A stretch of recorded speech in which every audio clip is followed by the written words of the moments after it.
Bob Baldwin here with the Newurbanjazz Lounge here in downtown Atlanta, Georgia, with a very dear friend of mine, someone I've known almost 20 years. Wow, 20 years. You made me feel old, man. Just right there. That's a long time, man. That is a very long time. Mr. Will Downing. Yay! How you doing, bro? Let's hear it for me.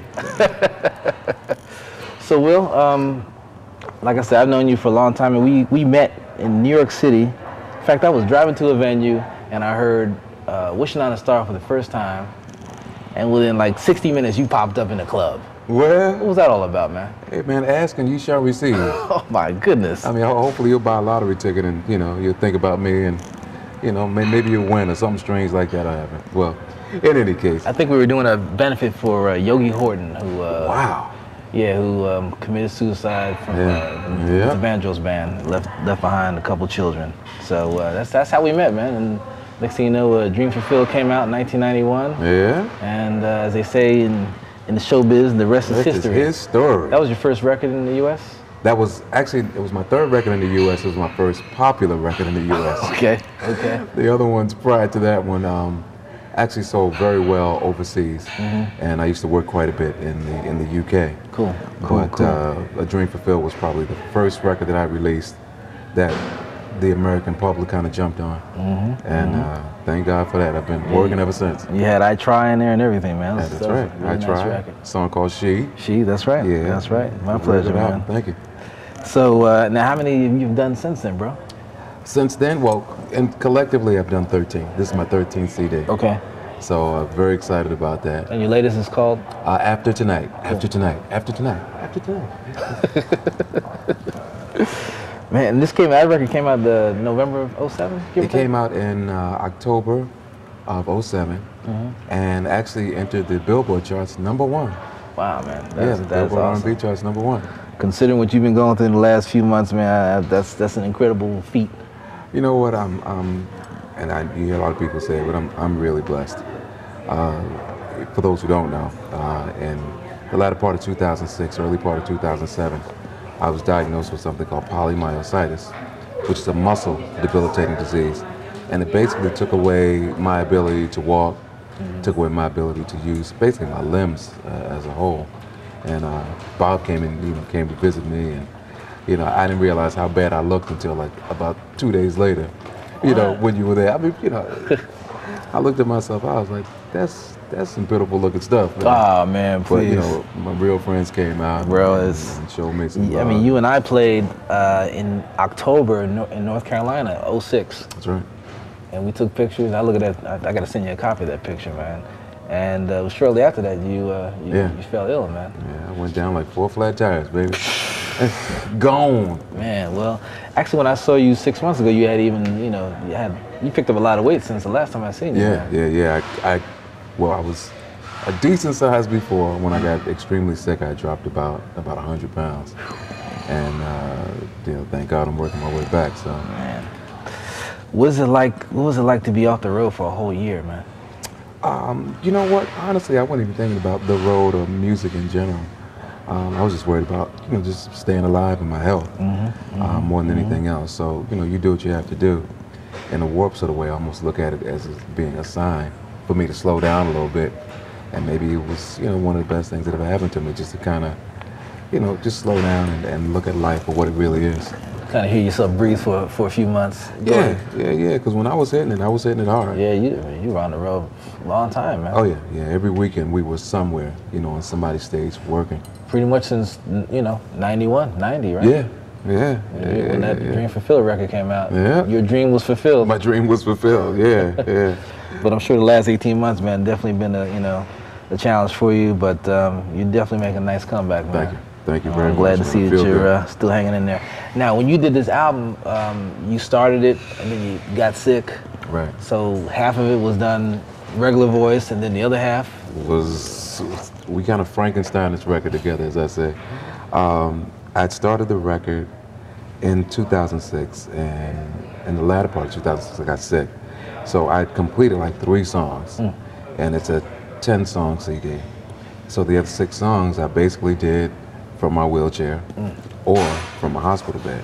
Yeah, and I saw that bed, man. I was blown away by that, man. Well, you do what you got to do. Technology is technology is pretty something amazing. else. Yeah. You were doing the record, I guess, was Rex producing those cuts or somebody Rex else? Right. I was producing the majority of the record. And, what we would do was, Rex is based on the West Coast, and I'm in New Jersey on the East Coast. So he would mail me files, so we were just doing it via telephone or doing it via, email or whatever. And he would send me tracks, and I made my daughter and my wife, made them engineers. All right. Hold the mic for you? Yeah, put the mic in front of me, turn this knob, turn this on, do this, do that, And that's how we So you were like recorded the literally record. on your back doing this, man? Oh, yeah. Wow. Oh, yeah. If I was sitting in a wheelchair, I didn't have the ability to stand up. Sure. So they set the mic up in front of me, between the wheelchair and between the legs of the wheelchair, and I sing a little bit. And then when my ass started hurting, I said, take me up out the wheelchair. You got to lift me up out the wheelchair. We'll get you a pillow, huh? Hey, either give me a pillow or say, put me in a hospital bed, which was like next to the wheelchair.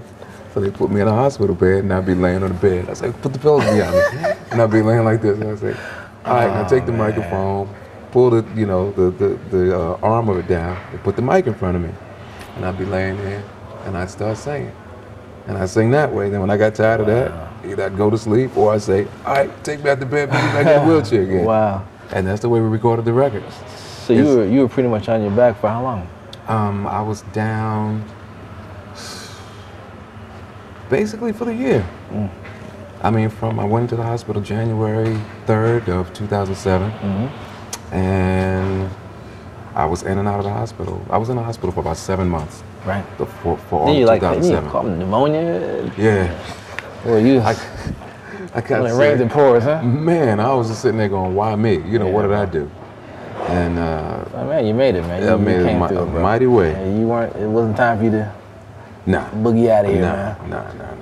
So that means you got a message to share with people now, man. Yeah, without a doubt, man. I look at life a whole nother way. Absolutely, man. Absolutely. And obviously, you're now advocating. You think that maybe had you caught things earlier, things could have been different for you? Or I honestly don't know if it would have been completely different, because what I have is a muscle disorder. I think it's pretty much unavoidable. It was something that I don't think that you could eat less of, or if you'd exercise more, if you'd done this. I think this was inevitable. But I think that the timeline that I had of being sick could have been lessened had I gone to the doctor and gotten checked out. I'm sure that it was something that escalated. When they take blood, they could look at certain things, and I'm sure it wasn't one day I was normal and the next day I wasn't. It was a gradual sort of thing, and had I gone to the doctor, they could have seen the gradual changes and said, okay, let's look at this. What's going on here? You should do more of this, or we want to give this drug to you to, lower this or raise this or whatever. Sure. So some of this could have been avoided, but that's me being a hard-headed male. Just going to the doctor. Just another lesson learned in the world, right? Yeah. I'm like a lot of people, and it wasn't an issue of whether or not I had health insurance or not. It really was a fear. Fear was certainly the factor involved, Sure. I just didn't like going to the doctors. I know a lot of people that don't like going to doctors. Amen. Yeah, but But you got to do it. But you got to do what you got to do. Right. Because look at the end result. Absolutely, man. Absolutely. Now you were out. You weren't working in 2007, but normally you do the like a little Christmas tour. Right. I guess you've been doing that about 10 years or so. No, not quite that long. Okay. But we've been doing it for the last, I'd say, about 4 years. And I've had the pleasure of taking out some great artists with me. And basically what it is we do a combination of Christmas songs and the best of what each one of us as artists has recorded over the years. And we kind of mesh it into one big show. And we normally call it Will Downing Soulful Christmas. You plan on doing that in 08? Think I ain't? I guess you will be, huh? Yeah. Now, you haven't really started getting back on the road yet. You've been kind of like... Not full-fledged. I've had the pleasure of going on stage with our good friend Najee. Sure. We just did it not too long ago down in Florida for the Riviera Music Beach Festival. Oh, you did that? Yeah. I heard that's a nice venue. Yeah, it was nice. It was a nice event. It was, it's funny, I wasn't really looking at the venue itself or at the event itself. I was just grateful to be. Just glad to be on stage Glad to and be back on stage, doing your yeah. craft, huh? Exactly. Yeah, that's awesome, man. Yeah. That's awesome. Now, what's in store for you as far as recording moving forward? Well, at the moment, I'm doing like a couple of guest spots on folks' records. Singing backgrounds and doing a couple of lead things. More than likely, I will be recording a 14th CD. And Same label? same label. Peak Records. Yeah, Okay. Peak Records, absolutely. And they obviously took good care of you while you were down and out there for a while. You know what? I was extremely shocked because I've been doing this for 20 years. And I mean, I've never been in anything this extreme before. But this is the most supportive I've ever had a label of what I do. I mean, when I went down and, I pretty much avoided not telling anyone. Sure. And then when they did find out, they were, extremely supportive. Good, man. Good. And they helped me in more ways than you can count. And obviously, we still released the record and, they supported it to the utmost and made sure that people know about it. And, we did really well with it, obviously. Well, needless to say, this record has a lot of memories attached to it. Oh, yeah. Oh, yeah. It's kind of like a turning point, huh? Yeah. All the records are special to me. But this one is, For what you had to go through. Yeah, for what I had to go through to get to this point. This one really has an extremely special place in my heart. What kind of record do you think you'd be doing moving forward? I'll probably do some booty music.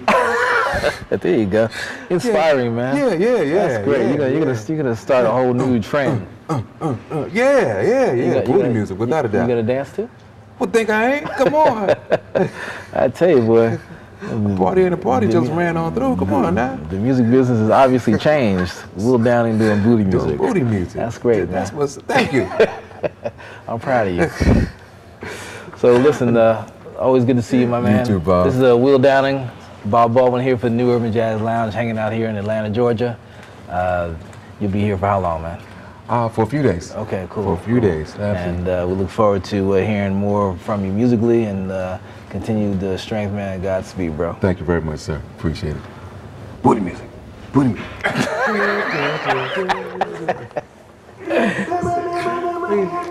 music.